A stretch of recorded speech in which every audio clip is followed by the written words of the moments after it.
โอเคนะเพื่อนๆครับตอนนี้ฝนตกนะครับฝนตกหนักมากนะครับก็ผมไปดูเล้าไก่นะครับก็รอดนะครับไม่เป็นไรนะครับ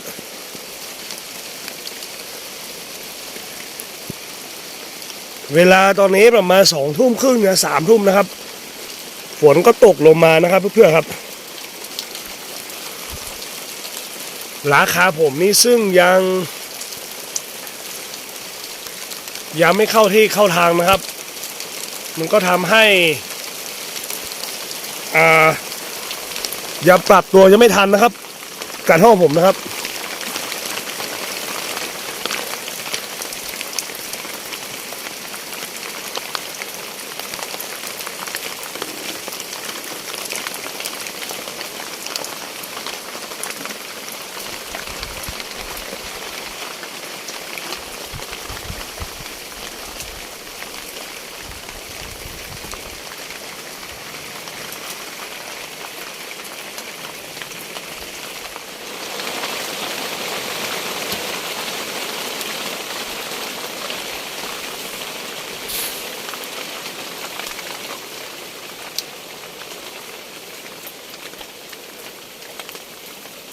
ตอนนี้นะเพื่อนๆครับฝนก็ตกลงมานะครับก็ตกมาเป็นระยะนะครับเมื่อสักครู่นี้นะตกหนักมากนะครับแล้วก็กระท่อมผมนี้จะต้องแก้ไขเยอะนะครับเกี่ยวกับหลังคานะครับเดี๋ยวพรุ่งนี้เช้านะครับมาดูกันนะครับผมจะต้องแก้ไขยังไงนะครับตอนนี้รู้สึกว่าเกือบทุกมุมนะครับที่ทำให้รั่วนะครับหลังคารั่วหมดเลยนะครับก็เดี๋ยวจะต้องแก้ไขพรุ่งนี้เช้านะครับนี่ครับจะเป็นบางมุมนะครับที่จะต้องแก้ไขนะครับฝนตกหนักนี่มันเอาไม่อยู่นะครับผมก็เลยต้องเอาไม้มันกั้นไว้ตรงนี้นะครับเดี๋ยวไปดูกันนะครับ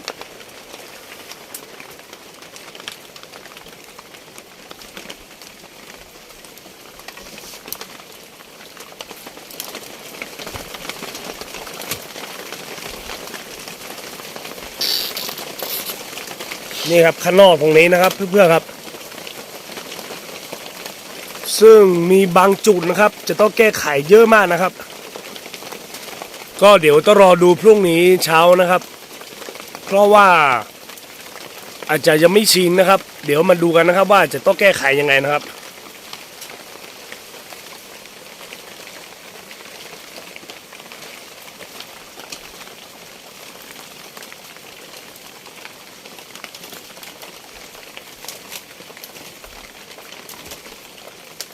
นี่นะครับฝั่งนี้หมดเลยนะครับ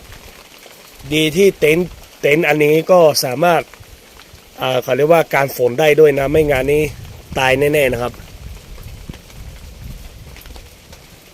ฝนตกเมื่อสักครู่นี้หนักมากนะเพื่อนๆครับฝั่งในครัวนี่หมดเลยนะครับจะต้องแก้ไขนี่นะครับเห็นไหมครับ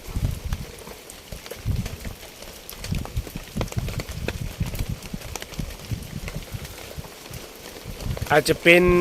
เพราะว่าราคาใหม่ด้วยหรือเปล่าผมก็ไม่รู้นะครับเดี๋ยวมาดูกันนะครับ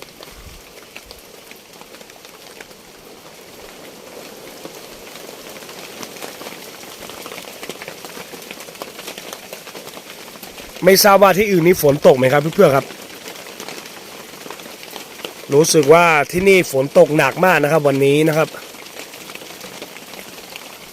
เมื่อสักครู่นี้ไม่ได้ถ่ายทำนะครับเพราะว่ามัวแต่ดูกระท่อมนะครับว่าจุดไหนจะต้องร่วงนะครับราคาร่วงอะไรต่างๆนะครับก็มีหลายจุดเลยนะครับเดี๋ยวจะพรุ่งนี้เช้านี้จะต้องดูให้ละเอียดนะครับนี่ครับตรงนี้ก็ใช่นะครับนี่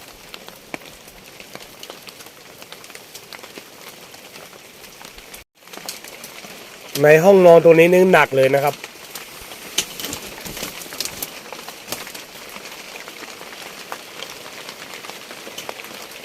อันนี้ใบตองใ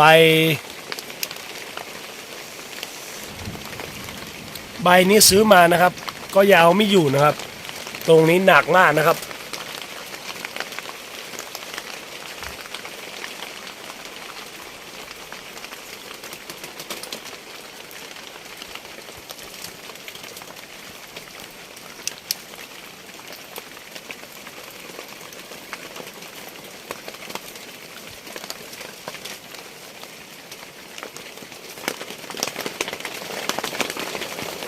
ไหม้แล้วเพื่อนฝนไหม้แล้วนะครับชุดสองนะครับ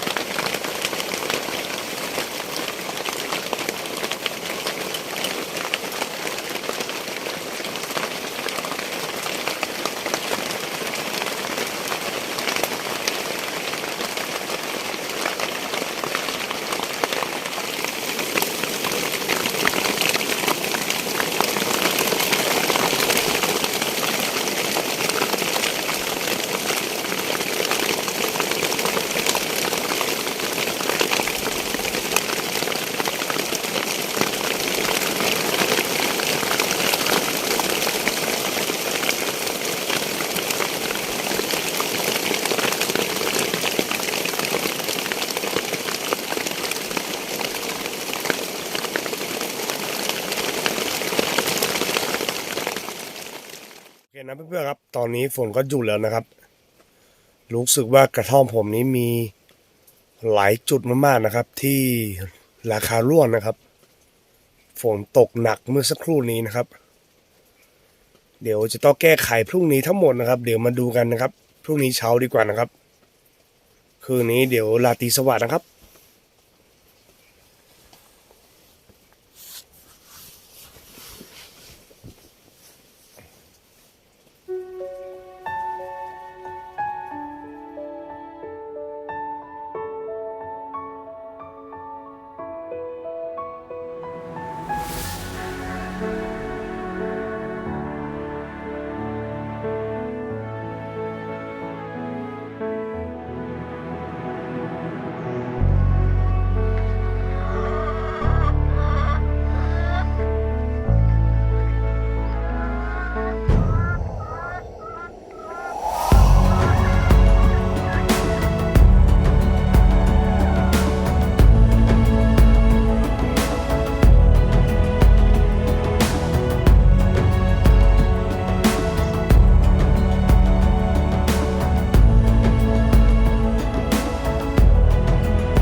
สวัสดีตอนเช้านะครับก็วันนี้มาพบกับผมเดอะเชฟโววิทนะครับ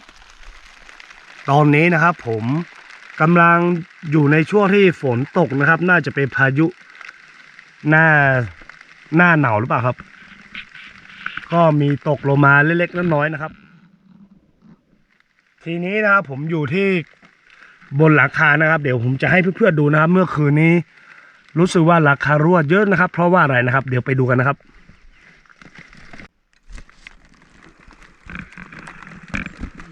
นี่ครับผมถามพ่อผมแล้วนะครับว่า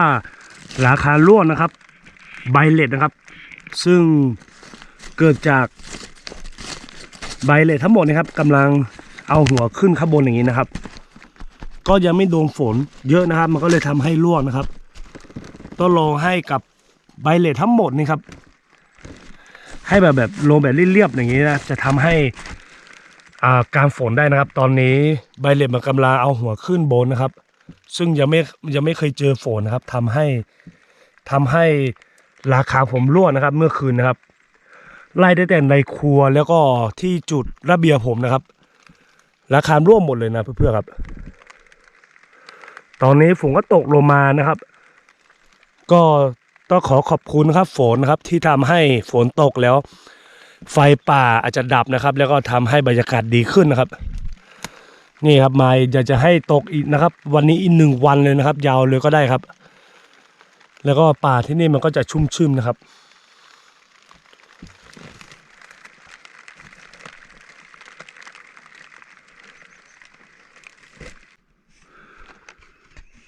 เช้าวันนี้นะครับถึงขั้นที่ผมจะต้องขึ้น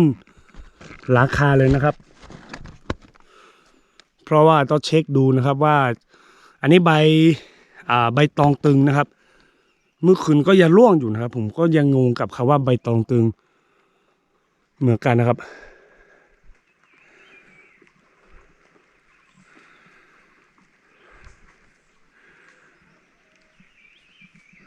มันก็ทำให้บรรยากาศสดชื่นดีขึ้นนะครับแต่ว่าราคาผมยังไม่รอดนะครับ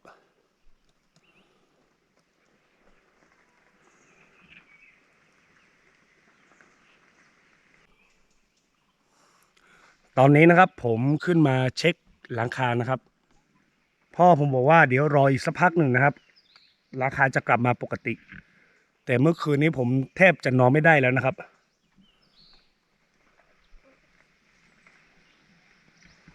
บรรยากาศ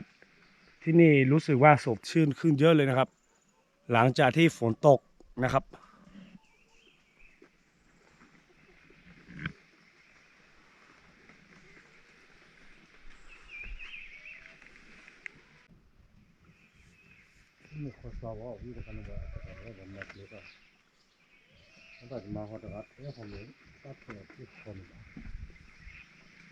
โอเคนะเพื่อนๆครับตอนนี้ก็เช้านี้นะครับผมก็จะอยู่ที่บรรยากาศที่กระท่อมผมนะครับไม่รู้ว่าจะทำอะไรนะครับเพราะว่าผักนี้ผมก็ปลูกแล้วก็ฝนก็รดน้ำให้ผมเรียบร้อยนะครับ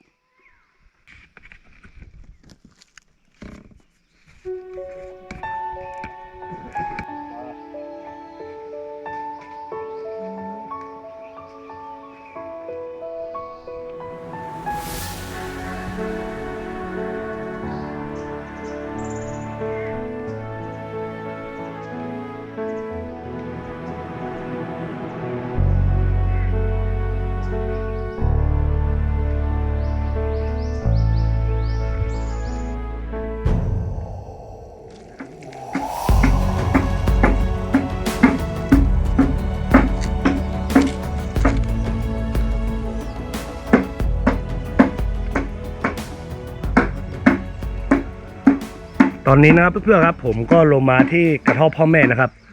แล้วก็ให้เขาดำกินอาหารนะครับกินข้าวนะครับผมนี้เช้านี้ยังไม่กินนะครับตอนนี้ผมก็อยู่กับคุณลุงคุณพ่อคุณแม่นะครับช่วงนี้ฝนตกเสร็จแล้วหนาวนะครับจะต้องก่อไฟอีก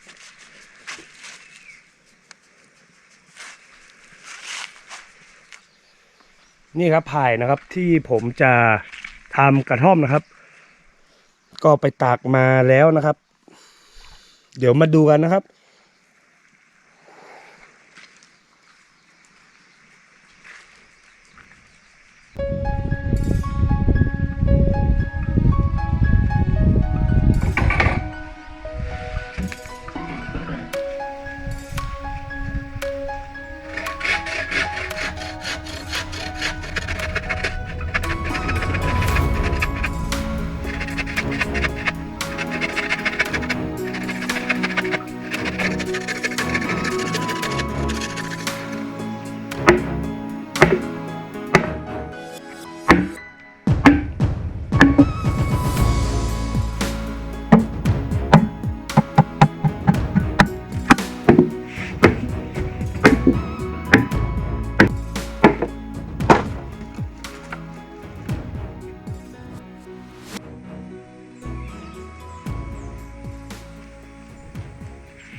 เพื่อนๆครับก็เมื่อสักครู่นี้นะผมได้ยินเสียงเหมือนน้องหมากราบกันนะครับไม่รู้ว่าเป็นน้องหมาผมหรือเปล่าครับเพราะว่าผมกำลังจะพาไผ่อันนี้นะครับ แล้วก็เขาดำผมนี่ไปกับพ่อแม่ผมนะครับ เดี๋ยวผมจะไปตามหานะครับว่าเขาอยู่ที่ไหนนะครับ เดี๋ยวไปกันนะครับ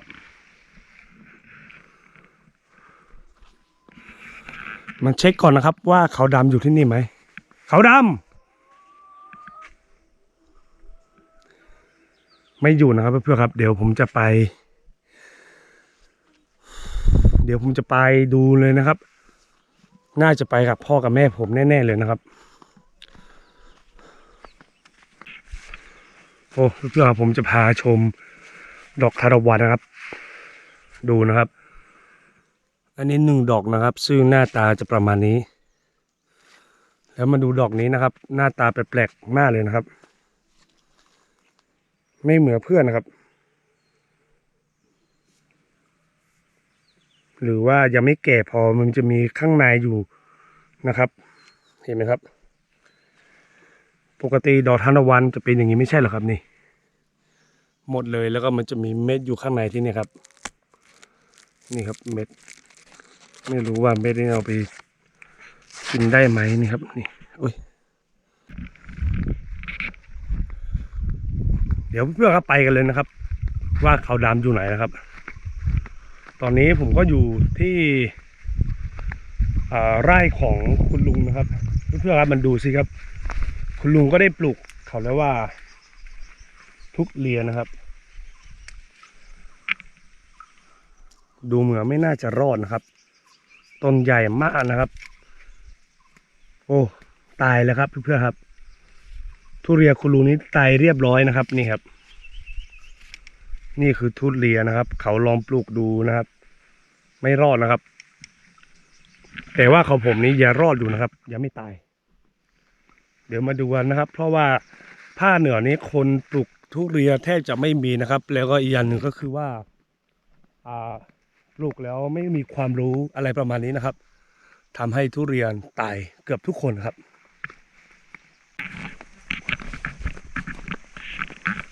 ผมจะเดินผ่านเขาเรียกว่า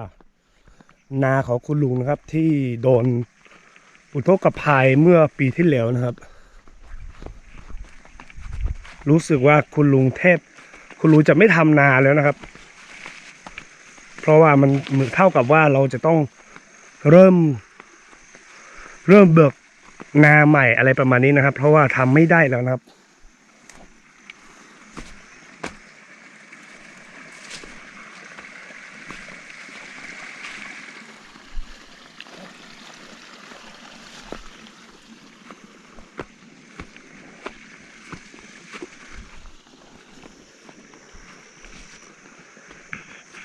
นี่ครับปีที่แล้วนะครับ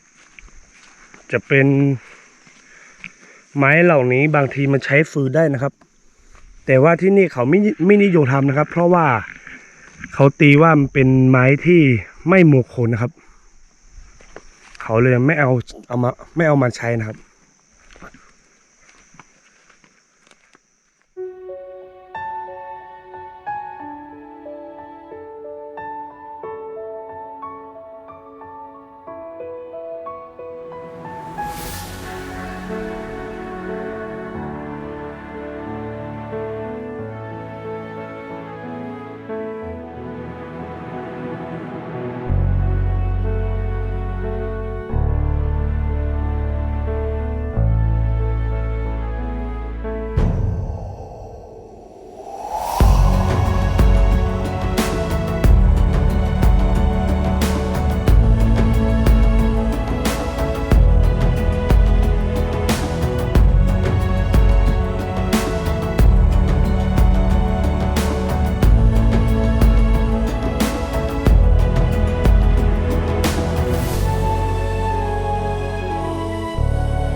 อเคนะเพื่อนๆครับตอนนี้พักแป๊บหนึ่งนะครับพอดีผมขึ้นเขาจากนานะครับลุงแล้วก็ขึ้นมาที่กระต๊อบเก่าของลุงนะครับชื่อกระต๊อบเก่าหลังนี้นะครับลุงจะไม่ค่อยได้นอนนะครับเพราะว่าอ่าน่าจะเก่านะครับหรือว่าอาจจะมีอะไรบางอย่างนะครับที่แบบลึกลับนิดหน่อยต่างๆนะครับเรื่องที่ผมนำเสนอก่อนหน้านี้นะครับจะมีอาจี้นะครับที่เป็นชาวมงนะครับที่เป็นเด็กแล้วก็ฝังศพอยู่เลยกระต๊อบหลังนี้นิดหน่อยนะครับลุงก็เลยสร้างไว้พักพิงชั่วกลางวันเฉยๆตรงกลางคืนนี้ก็ไม่นอนนะครับแต่ตอนนี้ลุงทำกระต๊อบใหม่แล้วนะครับที่เอาไว้เป็นนอนอะไรต่างๆนะครับก็หลังนี้ไม่ได้นอนนะครับแล้วก็ไม่ได้รื้อออกด้วยก็เป็นเก็บไว้อย่างนี้นะครับให้กับพรานป่าที่แบบมาพักพิงหรือว่าคนนะครับเดี๋ยวพักแป๊บหนึ่งเราจะไปหาเขาดำต่อนะครับไปกับพ่อแม่ผมนะครับ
เมื่อสักครู่นี้เห็นไหมครับเขาดำผมอยู่ในกระต๊อบของพี่เขยนะครับวันนี้พ่อแม่ผมมากินข้าวที่นี่นะครับเขาดำก็อยู่ข้างในกระท่อมหลังนี้นะครับก็ตามพ่อแม่ผมมานะครับผมถามแล้วเมื่อกี้นะครับไม่มีนะครับหมาอื่นนะน่าจะเห่างูหรือว่าอะไรต่างๆนะครับบรรยากาศที่นี่ก็เป็นป่ารอบๆนะครับบรรยากาศที่นี่นะก็เป็นป่ารอบๆนะครับ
ไปต่อนะครับ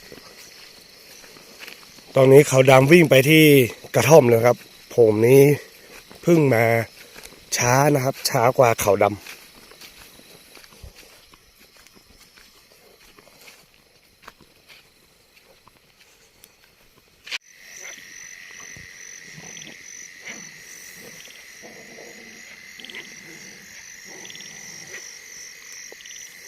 เพื่อนๆครับมาส่องเขียดกันนะครับเขียดภูเขาเขียดนานะครับ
วันนี้นะครับเพื่อนๆครับ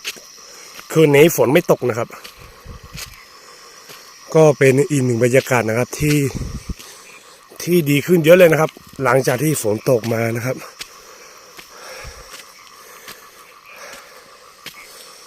ไปเข้าบ้านเร็วเขาดำ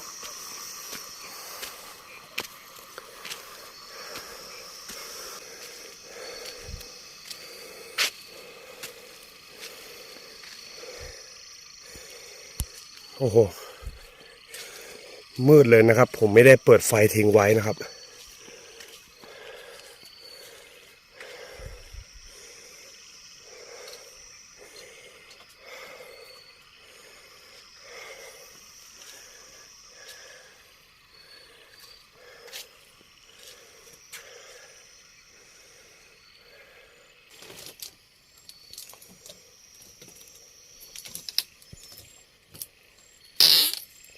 โอเคนะเพื่อนๆครับ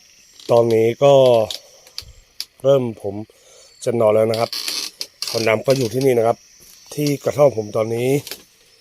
อย่างวันนี้นะผมก็ไม่ได้ถ่ายทำอะไรมากมายนะครับตรงนี้ที่ทำโรงครัวนะเห็นไหมครับก็จะไว้โล่งๆอย่างนี้นะครับฝั่งนี้เดี๋ยวผมก็จะปิดนิดหน่อยนะครับ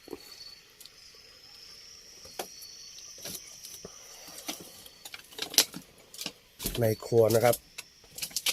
ข้างนอกตรงนี้อาจจะไว้ที่เขาเรียกว่าเก็บของก็ได้นะครับเดี๋ยวมาดูกันแล้วก็ข้างบนนี้ผมจะปิดนะครับแล้วก็เปิดเฉพาะหน้าต่างตรงนี้ที่เดียวไว้ดูเวลาฝนตกนะครับชมวิวในรอบๆนานะครับ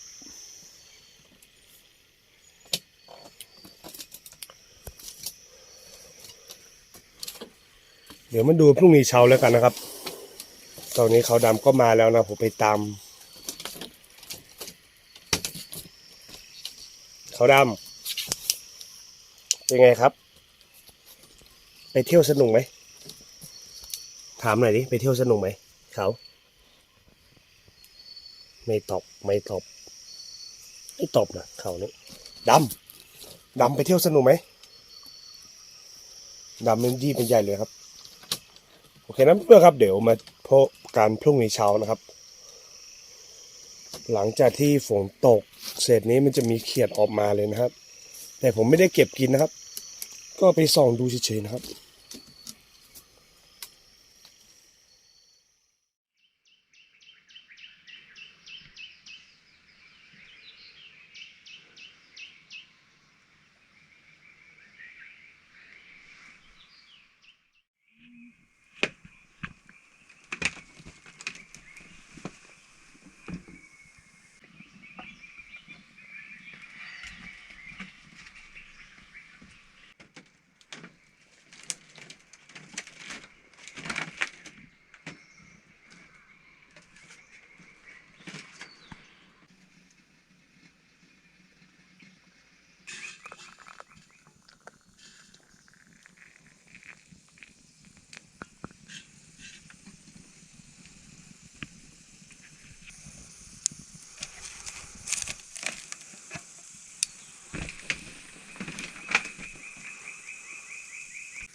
สวัสดีตอนเช้านะครับก็เช้านี้เป็นรุ่งเช้าของพายุมานะครับวันที่3นะครับวันนี้นะครับก็มีฟ้าครึ้มๆอยู่นะครับเหมือนฝนจะตกนะครับเมื่อเช้ามันเหมือนแบบฝนโปรยลงมาเล็กๆน้อยๆนะครับเดี๋ยวจะพาไปดูนะครับบรรยากาศข้างนอกก่อนนะครับตอนนี้ผมกำลังดื่มกาแฟนะครับกาแฟดำแล้วก็หุงข้าวนะครับ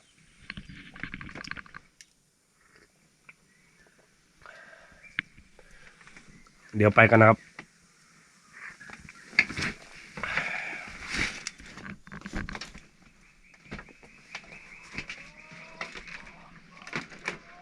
ช่วงนี้นะครับผม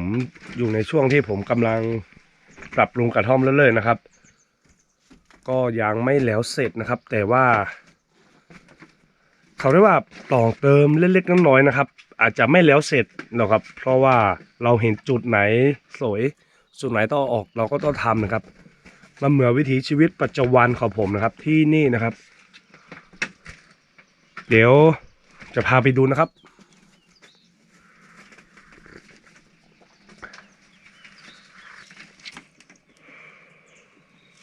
ตอนนี้นะครับขาวดำก็ตื่นแล้วนะครับยังกำลังหุงข้าวนะครับช่วงนี้ขาวดำจะได้กินแต่เขาเรียกว่าข้าวนะครับอาหารนี้หมดแล้วครับนี่ครับ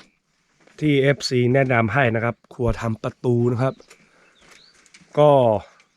เดี๋ยวผมจะทำประตูนะครับแต่อันนี้อาจจะไม่ใช่นะครับแต่แบบนี้แหละครับ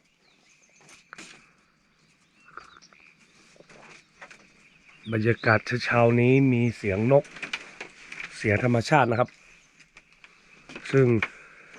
ดีขึ้นเยอะนะครับท้องฟ้าเห็นไหมครับภูเขาที่อยู่ไกลที่สุดนะครับตอนนี้เริ่มเห็นแล้วนะครับต้องขอขอบคุณฝนด้วยนะครับที่ตกลงมาทำให้บรรยากาศกลับมาอีกครั้งหนึ่งนะครับ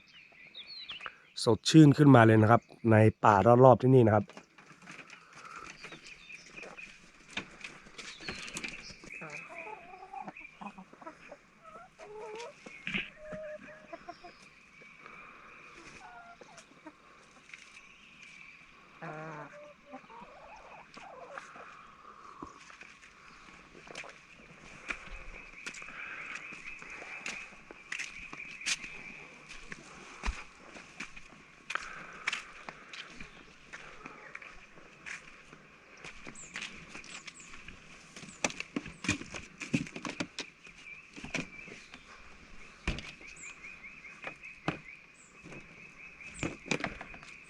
นี่ครับมาชมเต็มๆตรงนี้เลยนะครับเริ่มจะดีขึ้นนะครับแต่ว่าผมว่านะครับถ้าฝนหยุดอีกน่าจะมีการเผาป่าแล้วนะครับ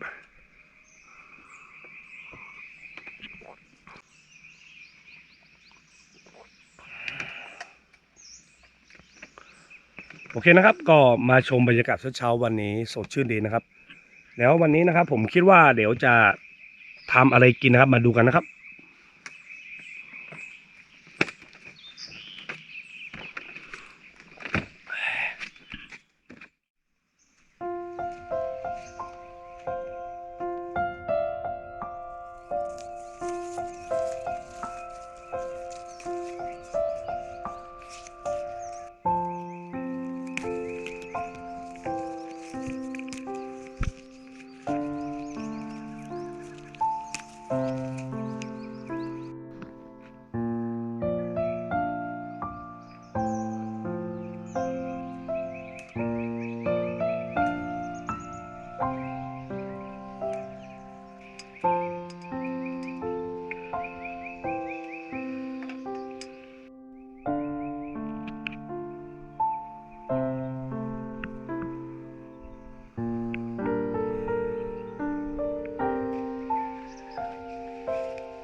ตอนนี้นะเพื่อนๆครับผมก็จะตำพริกทั่วไปนะครับก็มีเท่าที่เห็นนะครับตำพริกใส่กะปิใส่ปลาร้านะครับแล้วก็ใส่มะเขือเทศมะเขือยาวนะครับอันดับแรกนะครับก็ตำพริกหอมแดงแล้วก็กระเทียมนะครับ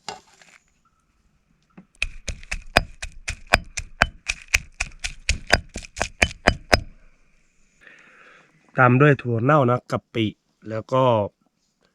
มะเขือเทศแล้วมะเขือยาวนะครับ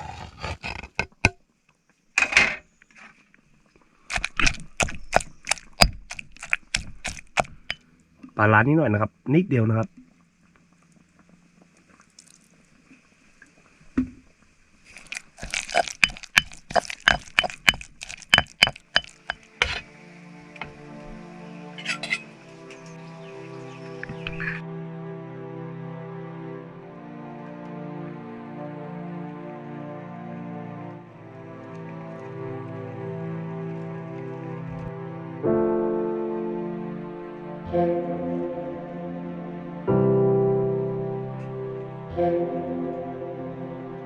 มาครับเพื่อนๆครับเดี๋ยวมากินข้าวเช้าด้วยกันนะครับวันนี้นะครับเมนูพริกนะครับ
ตอนนี้นะครับเพื่อนๆครับผมกินข้าวเสร็จเรียบร้อยนะครับแล้วก็เขาวดำก็เสร็จแล้วเหมือนกันนะครับเมื่อสักครู่นี้ฝนก็ตกลงมานิดหน่อยนะครับเดี๋ยวผมจะพาไปดูนะครับผมจะต่อเติมอะไรตรงนี้เล็กๆน้อยๆนะครับเดี๋ยวมาดูกันนะครับ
โอเคนะเพื่อนๆครับเดี๋ยวมาพบกันในอีพีหน้านะครับอีพีนี้ก็สวัสดีครับ